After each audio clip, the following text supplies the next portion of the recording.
সকলকে প্রীতি এবং শুভেচ্ছা। আজকের আমার প্রতিপাদ্য বিষয় ঈশ্বরের পরিকল্পনায় আস্থা ও সাহসী সিদ্ধান্ত। আমার আজকের বাইবেল পাঠ আদিপুস্তক ২৪ অধ্যায় ৫০ থেকে ৫৭ পদ। প্রিয় বন্ধুরা, শুভেচ্ছা ও আশীর্বাদ রইল। আজ আমরা একটি গুরুত্বপূর্ণ শিক্ষা গ্রহণ করব, ঈশ্বরের পরিকল্পনায় আস্থা রাখা এবং সাহসী সিদ্ধান্ত নেওয়া। খ্রিস্টপূর্ব প্রায় ২০০০ সালের প্রাচীন নিকট প্রাচ্যে বিয়ে সাধারণত পরিবারের সিদ্ধান্তে হতো। ছেলে বা মেয়ের ব্যক্তিগত মতামতের খুব কম গুরুত্ব ছিল। বিশেষ করে কন্যা সন্তানের ক্ষেত্রে মেয়েরা দূর দেশে বিয়ে করতে যেত না পরিবারের পূর্ণ নিয়ন্ত্রণ ছাড়া। এই অংশে আমরা দেখি একটি বিয়ের ঘটনা। লাবণ এবং বথুয়েল বুঝতে পারেন এই ঘটনা হচ্ছে ঈশ্বরের পরিকল্পনা। তাই তারা রেবেকাকে ইসাকের স্ত্রী হিসেবে তারা অনুমতি দেন। কিন্তু এখানে একটি সাংস্কৃতিকগতভাবে বিস্ময়কর বিষয় ঘটে। রেবেকাকে তারা জিজ্ঞাসা করা হলো, তুমিও কি যেতে চাও?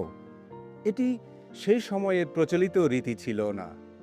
তারা নিজেরাই সিদ্ধান্ত নিতে পারতেন, কিন্তু তারা সেটা না করে বরং রেবেকার মতামত তারা জানতে চাইলেন। এইটি একটি দেখায় তার সম্মতির প্রতি সম্মান। তারা বুঝেছিলেন এটি শুধু সামাজিক বিষয় নয়, ঈশ্বরের কাজ এবং রেবেকার ব্যক্তিগত বিশ্বাস ও সাহস। রেবেকা উত্তর দিয়েছিলেন, আমি যাব। এটি ছিল একজন তরুণীর অসাধারণ একটি সাহসী সিদ্ধান্ত। আমরা আমাদের বাংলাদেশের পরিপ্রেক্ষিতে বন্ধুরা আমরা যদি চিন্তা করি, আমাদের ছাত্রছাত্রীর জীবনেও আমরা এমন পরিস্থিতির সম্মুখীন হই, কোন বিষয়ে পড়ব, কোথায় চাকরি করব, পরিবার যা চায় আর আমি যা ভাবি তার মধ্যে দ্বন্দ্ব, ভবিষ্যৎ অনিশ্চিত, ভয় লাগে। ঠিক এই জায়গায় আমরা রেবেকার আমাদের শেখায়, যখন বুঝি ঈশ্বর পথ দেখাচ্ছেন, তখন সাহস করে বলতে হয়, আমি যাব। আরেকটি ঘটনা আমরা সুন্দর দৃশ্য আমরা দেখি, সেটি হলো ইসহাক মাঠে ধ্যান করছিলেন। তিনি প্রার্থনার সময় দিচ্ছিলেন। ঠিক সে সময়ে রেবেকা তাদের এলাকায় উপস্থিত। এটি দেখায় একদিকে রেবেকার সাহসী সিদ্ধান্ত, অন্যদিকে ইসহাকের প্রার্থনাময় জীবন। দুটি দিকই ঈশ্বরের কাজ আমরা দেখতে পাই। আমাদের জীবনেও এমনটাই হয়।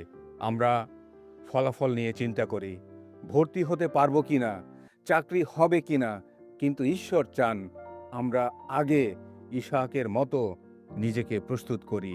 প্রার্থনা, ধ্যান, আমাদের চরিত্র গঠন এবং ঈশ্বরের সাথে সম্পর্কের মধ্য দিয়ে। প্রিয় বন্ধুরা, আজকের এই নীরব ধ্যানের মধ্য দিয়ে আমরা তিনটি শিক্ষা পাই। প্রথম শিক্ষা হচ্ছে ঈশ্বরের পরিকল্পনা অনেক সময় আমাদের পরিকল্পনার চেয়ে বড়। দ্বিতীয়ত হচ্ছে ঈশ্বরের পথে সাহস করে আমাদের হাঁটতে হবে। তৃতীয়ত, প্রার্থনার জীবন আমাদের ঈশ্বরের পরিকল্পনার সাথে সবসময় যুক্ত রাখে।